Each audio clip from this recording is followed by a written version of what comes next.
I'm going to say something very honest and possibly controversial. Editor, stand by. We have been in touch with all our guests from season 1, and they have sent some questions for us to answer instead.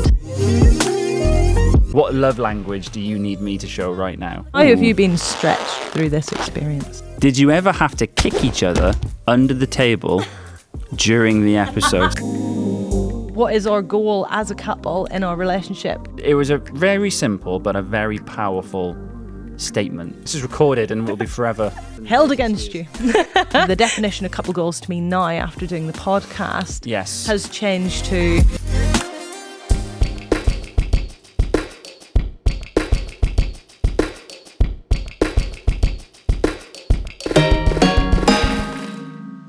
Hello and welcome to Couple Goals. This is our final episode of season 1 from Care for the Family.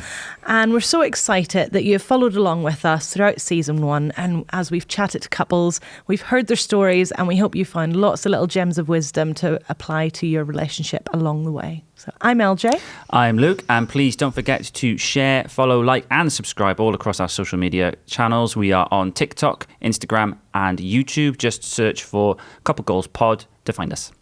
And for this final episode, we're going to do things a little bit differently, aren't we? Yes, we are. So our guests today are ourselves. Yay! Yeah.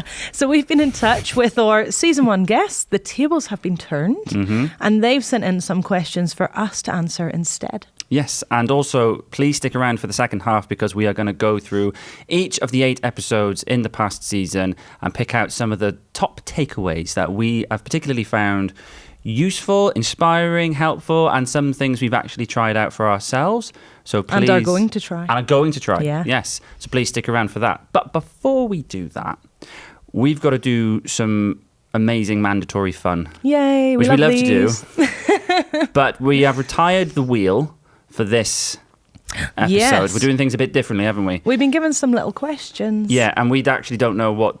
Well, I know what my questions are for you, and you know what your questions are for me. I've got some for you, yeah. Yeah. And a little birdie told me, i.e. Dan the producer, that they're trivia-based questions. Good. And they are based on the latest stats on marriage in the UK by ONS from 2023.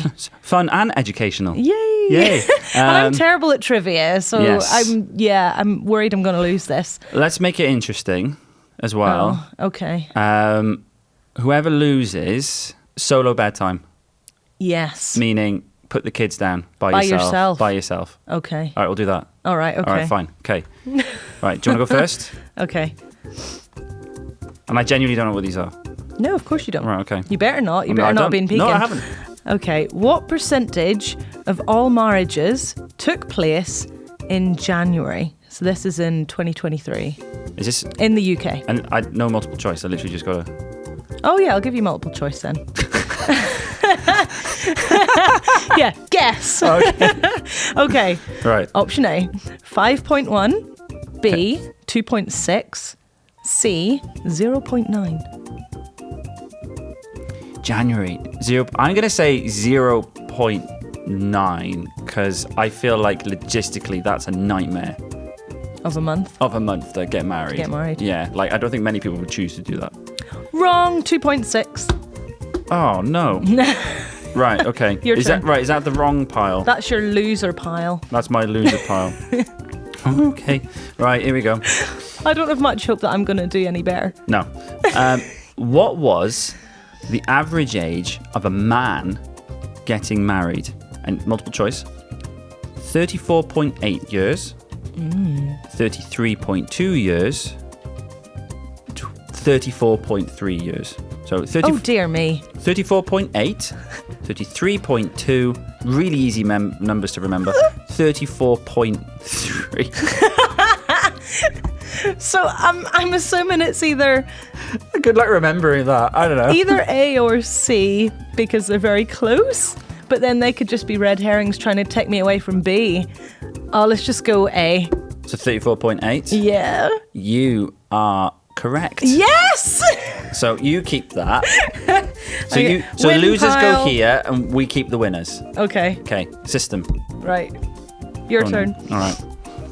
What percentage of all marriages took place on a Saturday? And you've got a margin here of within 5%. So it's not multiple choice. You do just have to guess. I'm going to say... Oh, that's pretty high. 65. Wrong. 41.9. Really? Yes.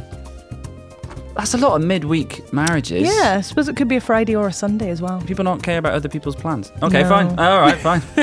Oh, no. You said you would lose. Yeah. Okay. Right. How many marriages on Christmas Day and Boxing Day combined? And you've got a range of within 200. How many marriages Took place on Christmas Day and Boxing Day combined, and it's bracketed within 200.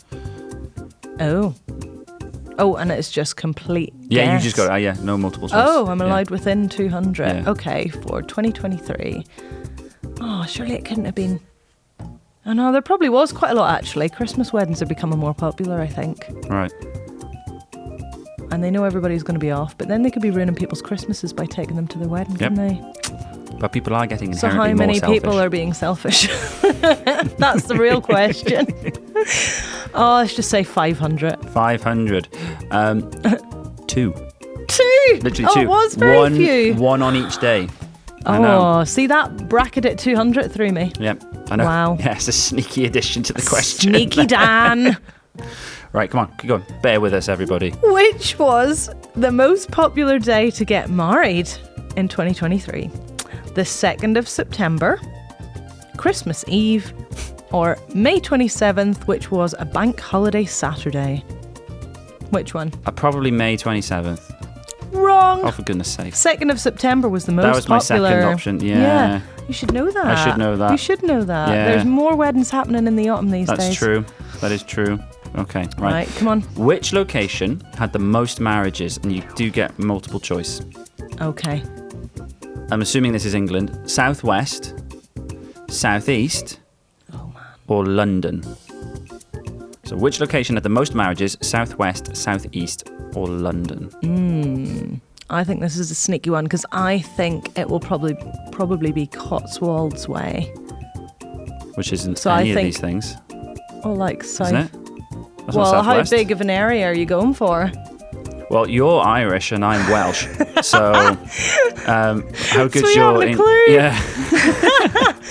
Well, I was putting that within the southwest bracket. Is that you saying Southwest? I think so. The Southwest. I think so. I think like Gloucester, Herefordshire, It's the Cotswolds. Southeast. Is it? Oh. Southeast with 16.1%, but London had 24.5% civil partnerships. Oh. So civil partnerships seem to be a bigger thing in London. Cool. Okay, right, last question each. Come on.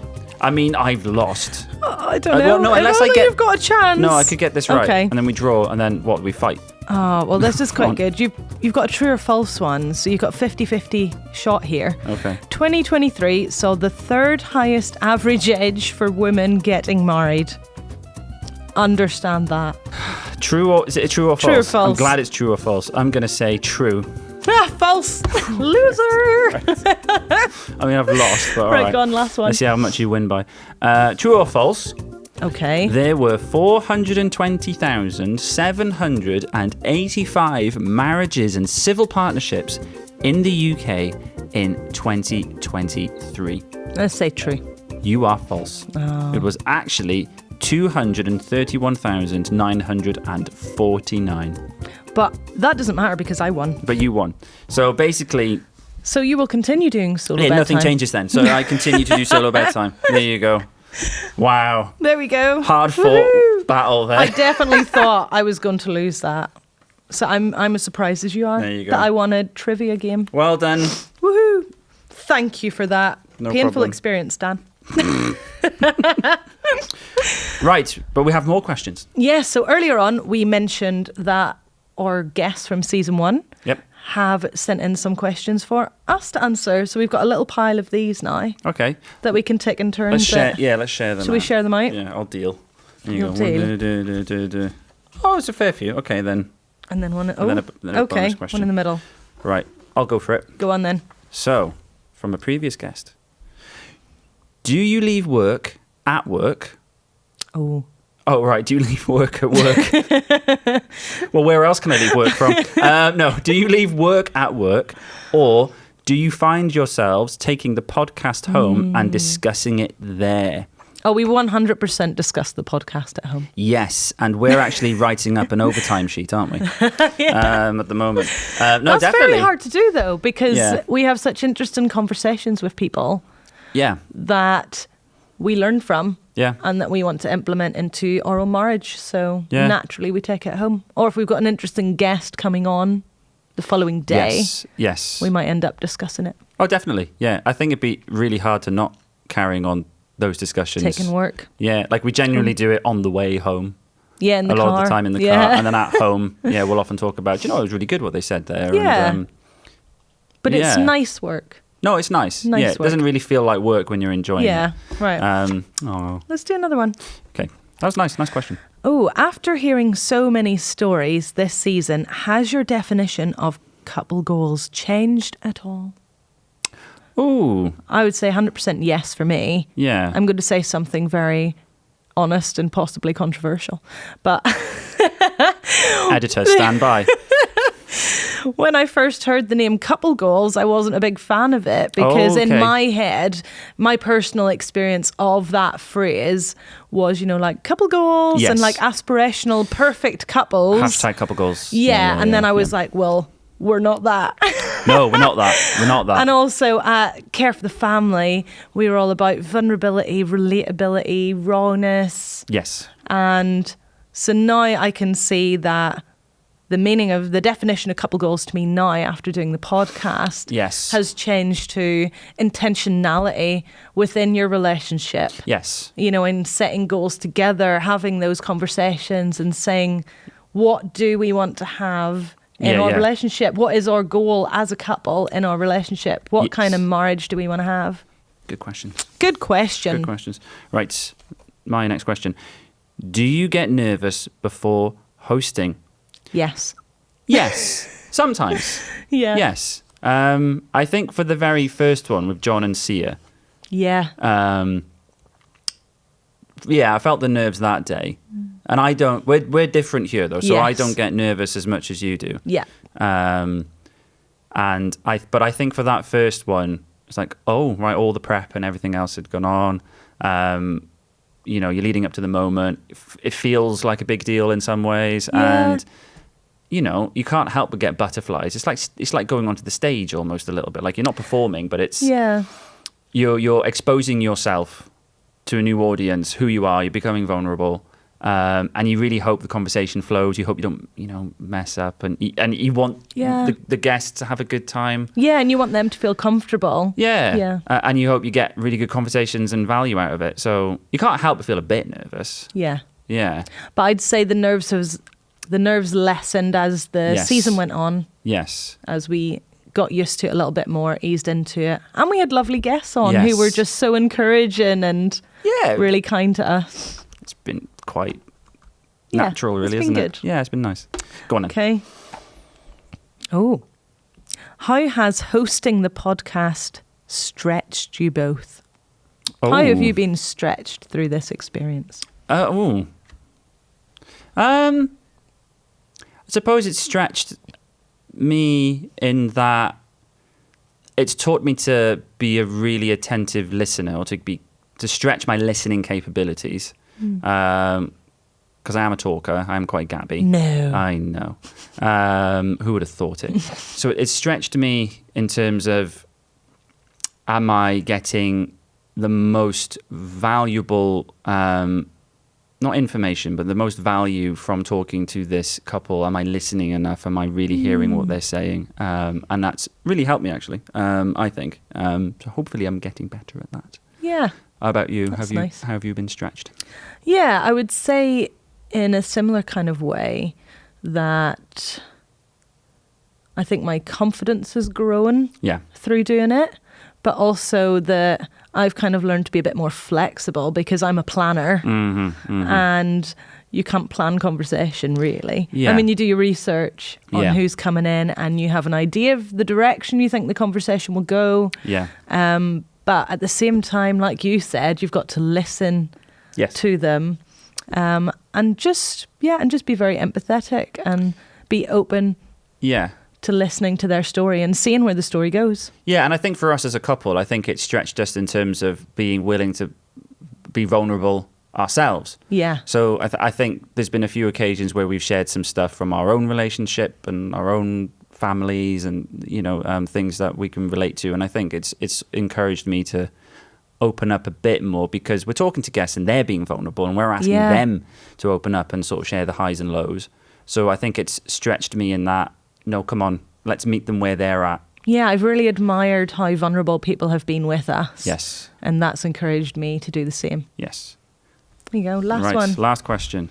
Here we go.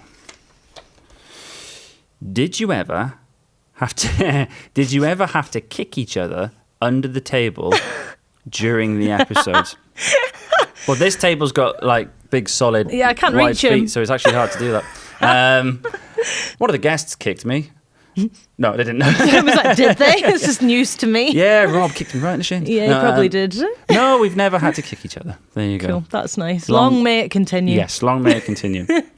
Well, that was fun. I enjoyed that. That was really fun. Thank you to all our guests who sent in questions. There you fab. go. Shall we go for a break? Let's go to a break. Do stick around. After the break, we are going to be looking at our top 8 takeaways from the past 8 episodes. Loads of wisdom, things you really don't want to miss. So we'll see you after the break. Where do you turn when you don't know how to answer family and relationship questions? For nearly 40 years, Care for the Family has been providing support all across the UK through our resources, events and specialist support. And we're not done yet. Luke and I are so excited that next spring we'll be a part of the event Going the Distance, a new marriage event for you to learn how to invest in your relationship even more. Plus, there are 2 incredible parenting events and our sellout evening with Rob Parsons going on tour across the country that you don't want to miss. With audience satisfaction rates of over 98%, our events are packed full of fantastic takeaways, warmth and insight from our speaker team. For guidance and support wherever you are in your marriage and parenting journey, please visit cff.org.uk/tour events to find out more. And welcome back, everybody. Now, as we were reflecting on season 1 together, we had a really great chat and we were looking back over the past 8 episodes and there were so many moments that really struck us. And we thought you would love to sit in that conversation with us. Absolutely, yeah. So the things we're going to uncover now, these are 8 things that we really think we should all be paying attention to. These are things that have genuinely helped us. We know they're going to help you. So please listen in and buckle up for a roundup of the top 8 takeaways from season 1. Yeah. Let's get into it. So you actually pointed this one out. So let's go from episode 1, John and Sia Bostock. Yeah. So what is it that Sia said that you think, yeah, this is really impactful? Yeah, Sia said this line. So there was times whenever she would approach John, if she noticed that he was struggling or burdened or overwhelmed or whatever, and she would say, how can I lighten your load? Yes. Like, what do you need from me? And I find that particularly impactful because there's almost a preemptive commitment on whoever is asking that question of their partner to meet the need that they're going to vocalise to you. Yes. So you're not going to ask them that question if you're not willing to do whatever it is they ask of you, are you? Yeah, so their heart is already in the right place. Yeah. They're coming to you really willing to help. So I find that quite challenging personally. Yeah, well, it's encouraging for the person being asked because it shows that, no, I really do care about you and I have noticed you're struggling right now. What can I do to help you? So that's already doing something in the asking. But it also just shows that seasons change. We go through things, maybe we're going through a particularly busy period, maybe we're going through a particularly stressful period, maybe X, Y, Z, whatever it is. Yeah. But asking this question encourages the couple to just move with those peaks and valleys, doesn't it? Yeah. And we found that helpful. It's like, what do you need from me right now? It's like, what love language do you need me to show right now? Yeah. Because life's crazy and chaotic. Yeah. So it's a really good, it was a very simple but a very powerful statement. Yeah. Yeah. And very loving. Very, very loving. Very loving. Yeah. Right. Number 2. Rob and Di Parsons. speak positively. Yeah, speak well first, and then speak positively to one another. Change the downward spiral to upward. Yeah, so they spoke about the impact your negative words have on your partner. Yes. And how that can send the whole relationship into this downward spiral. But they then talked about the impact that even just one positive statement could have. And it could just be that one positive statement or act that could kick that spiral back into going up the way again. And I thought that was very powerful. Yeah, and it comes up quite a lot in other episodes, isn't it? It does. The power of positive words. Yeah. And it's, again, kind of going back to what Sia did. It's putting yourself in that posture. When you speak positively about someone, Yeah. you will then think positively about them. And it gets you into that frame of, no, you are great. I do love you. There are things you're doing, even though we're going through a tricky season and maybe we're spiraling. Yeah. Just saying the words might be enough to wrench it out of that spiral. Yeah. Again, very, very simple, but I suppose very, very easily taken for granted. Yeah. Yeah, Shows you the power of negative words and criticism as well. absolutely. Which Absolutely. was, yeah, helpful. Do you want to do number 3? Number 3, Catherine Hill. So no phones in the bedroom. So this is something we're willing to Yeah. try. Yep. But we also have a caveat to We do this, have a don't caveat because we're a bit weird. we? Because since the kids came into our lives, we have relied on white noise to get them to sleep. But they're both now in their own bedrooms, but the white noise has stayed in our room. Yes. We've been conditioned to only go to sleep to the sound of brown noise That's my preferred, yeah, and the sound of a campfire. campfire. So you've got campfire on your side of the bed, and I've got brown noise on my side of the bed. Yes. So, yeah. We don't look at our phones, though. We are properly... We're trying to I implement. find this hard because, I get into bed and just, if I go to set my alarm clock or anything on my phone or put on my Yes. brown noise, it can be very easy to just, get lost on Pinterest or something. So really, we need to invest in specific white noise Machines. or build a campfire in the corner of the And room. an alarm clock, which is something else that Catherine Hill Yeah, recommends. and we're joking, but genuinely, this is something that will make a massive difference because you're going on your phone, your head is starting to spin, you're overthinking, you start doom scrolling, you start doing all the things that we all do if you got your phone in your hand. Yeah. And you can have every intention to not do that, but the pull of the phone and social media and everything else is really, really strong, and you're already tired, Yeah. so you're already weak. Yeah. So it's bad for your sleep as well. It's bad for your isn't sleep. it? Yeah. And we actually find that if we do put the phones down, we have a nice little chat before we go to sleep, Yes. which is much better Yes. than being on Pinterest. So we reconnect at the end of the day with each other, Yeah. not with our phones. Yes. There you go. Nice little tagline. Lovely. Do you want to do number 4? Episode 4, John and Jade Reynolds. My feelings are real, but are they true? Yeah, I thought this was very good. Yes, that was Jade that said That was Jade said that, yeah. Yeah. It's quite interesting, this one, because we've been speaking to the kids about this. We have. Recently. I know. We need to take our own advice. Yes. So just because you feel a certain way about something or situation doesn't mean that's true. Yeah. Your feelings don't define reality. Facts define reality. Yeah. And just because you may feel a certain way about that situation doesn't mean that's the truth of it. Yeah. So we actually had this morning with our son, Paddy, dropping him off at nursery. Oh, yes. Yes, we we did. We did, because he was really struggling, bless him, with the idea of, my friends in nursery, he's only 4, my friends in nursery say they don't want to be my friend anymore. I know. It broke my heart. And we had that, it was an opportunity to have the chat with him that, yeah, but they are your friends, aren't they? Yeah. So when they say those things, are they just being silly and playing? Yeah. So is it true? No. So even though you feel like you have no friends, is that true? No. Oh, bless him. Bless his heart. But it's true, Yeah. for us within our relationships, isn't it? Because Yeah. we might be feeling distant, or I might be feeling, I don't know. You have lots of feelings. I have lots of feelings. None of them are true. Only the negative ones are not true. Correct yourself. Correct myself there. But it really does help because it helps you to take a step back, doesn't it? Yeah. Basically, don't get It lost. does. Don't get lost in your emotions too much. Yes. Yeah. It was Thank very you. helpful. Thank you, John and Jade. Yes. Number 5, Mark and Kathy Madavan. Yes. Yes, this was a very good practical tip that anybody could implement. A 6-month check-in about the big stuff. So every 6 months they would check in with each other and they would say, how are we doing? Do we need to change anything? Yes. And I thought that was very interesting because I think we can often just float through life, and in the busyness of it all, you can forget to just stop and take stock. Yep. And ask each other, Yeah. you all right? Yeah. If you're not all right, is there something we can change? I often forget we might be able to change something. Yeah, and I think it was quite poignant for them because obviously, if you remember, please go back and listen to the episode.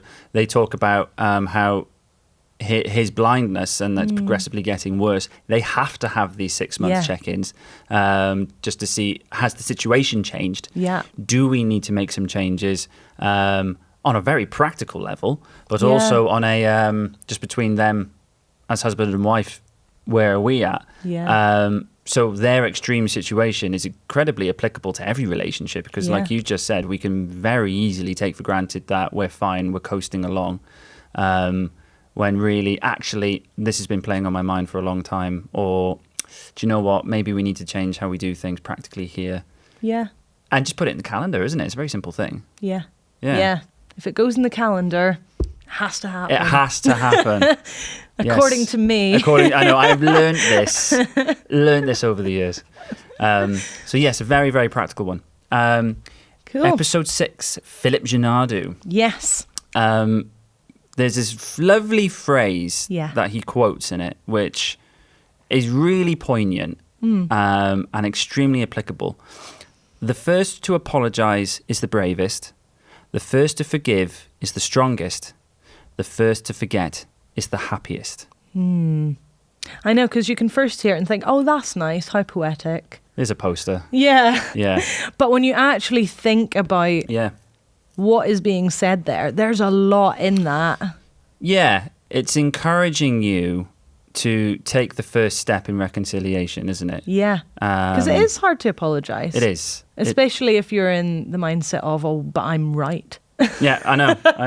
Yeah.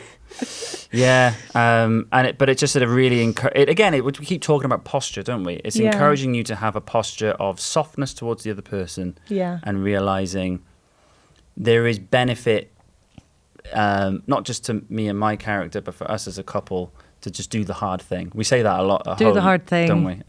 Just do the hard thing, do the brave thing, forgive, apologise. What's the order? Apologise, forgive. And forget. Yeah, don't hold grudges. It's true, and you are happier for it. Yeah. Really poignant, simple. Get a poster, stick it up in the house. Stick it in your fridge. Put it on the fridge. Genuinely very, very useful. It struck us in the moment, didn't it? Yeah. Number 7. Andy and Dana Masters. Okay, so this is something we haven't done yet. No. But we're willing to try it. But we are going to do it. Yep. Yes. So they talk about how they do date night at home. Yes. So they get dressed up as if they're going out. Yeah. But they have a lovely date at home. Yes. I thought that was quite interesting. Yes. But I really liked that. I really liked it because, with young kids and that, or due to other circumstances, you might not be able to go out for a date night all the time. You might not be able to get babysitters. No. You might be a bit tight financially and not be able to afford to go out for a meal. But you can have a date night at home. Yeah, the point is setting aside the time and treating it as a special moment. Yeah. Which is what it is. Because I'm often, I often fall into the trap of thinking we have to do something big to have a date. Yes. And then I think, money's a bit tight, or we haven't got a babysitter, or... So then we don't do it. And then we don't do it. Yeah. Or it's chucking it down in rain, as it always is in Wales. Yeah. But then on the other side, though, if we're just going to have a date at home, it's very easy for it to not kind of feel like a date. Yeah, because then it just ends up being sat on the sofa, eating snacks, watching TV. In your joggers. In your joggers. Is this a date? And maybe it is. No, and there's time for that too. I like doing that as well. Yes. But I think, it would be interesting for us to try this and just see how we feel about it. Yeah. I've also got a sneaky bonus thing. Dana mentions how they rest differently. Oh, yeah. I'm only going to mention this purely because I remember in the moment going, Yes. Something clicked. Thank you, Dana. So, very briefly, what they said was people rest in different ways. For Andy, the idea of having a complete lazy day is strange and out of the question. It's out of the question. And you'd be very similar. Yes. So if you have a free day, you like to get stuff done. I do. Whereas I'm very similar to Dana, where you could stay in bed all day. I could stay in bed all day. And that is how I rest. Yeah. But I think we have over the years had those temptations to think, for you, I'm like, oh, come on, it's Saturday. Can we just chill? Whereas you'd think, you've just stayed in bed all day. You've done nothing. Yeah. Whereas it was actually really helpful because since then we've realised, no, for me, I'm, what is it she said? It's a day of do nothings, isn't it? Do no things. Do no things. Do no things. I really like that. Of course you do. LJ also agrees, as you can hear. But no, I just thought, nice little bonus point. Yes, it helped us see things from the other person's perspective. Yes. Which was helpful. Yes, definitely. And last one. Number 8, last one, Claire Ochmuti. Asking your partner, what is your experience of me? So this is one that struck you quite deeply. Yes, Yeah. and you can see the cogs spinning in my head. During that episode. If you go back and watch the episode, you go, oh, because I think it's another level of empathy. And that's what I really liked about it. It really forces you to get into the shoes of your partner, spouse, whatever, in a really practical way. Yeah. So how do you experience me forces you to really think about what am I like to be around. Yeah. And I'm a fairly largish personality in some ways. Fairly? Shush. And it really did help me to get into your shoes and your perspective and think, oh, I'm being a bit much right now. It's like I think I was on the other side of myself. Dear me. Oh my goodness, this guy can go on. No, but I think you could go back and watch the episode and you can actually see me go, oh yeah. So I just think that's really powerful. It's really, really helpful tool to kind of, in those moments, how is she handling me right now? How am I behaving? Like, I feel like I'm probably a bit much. Like, do you agree with that? Like, don't agree that I'm a bit much. Don't agree that I'm a bit much, please. This is recorded and will be forever up in the held data against spheres. you. Do you agree with that though? Like, do you think that's a? No, I think it's a really good question. It is. Yeah. I thought you were going to go, no, I don't agree. Yes, I 100% agree. You are a bit much. You are a bit much. Brilliant. Well, that's it. That's a wrap on season 1, I guess. That is a wrap on season 1. Now, we've just gone through what we think are the top 8 practical nuggets of wisdom that you can take from the past season, but by no means are they the only things that you can take from it. So please, if you haven't, go back, listen, watch, wherever you want to, those episodes, and you will find something that will help you and your relationship. We've just picked the ones that at where we are right now. Yeah, that stood out to us. But there's going to be tons of things you can get from it. So please go back and have a look for yourselves. And please don't forget to like, follow and subscribe across our social media channels. We will be doing a season 2. So you don't want to miss whenever that lands. And in the meantime, please do share with your friends. You can keep sharing season 1 with them to catch them up. And we will also be dropping some bonus content in the meantime. So keep an eye out for that.